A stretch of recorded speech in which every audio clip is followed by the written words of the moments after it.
He don't like the balloons when they're up.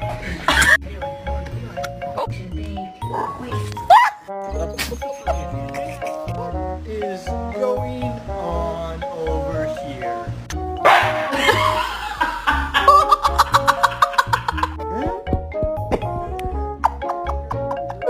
So we're gonna see if he messes up.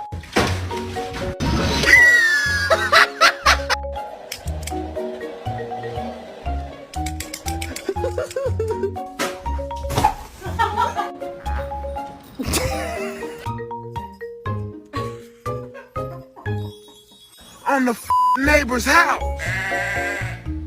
He on the roof.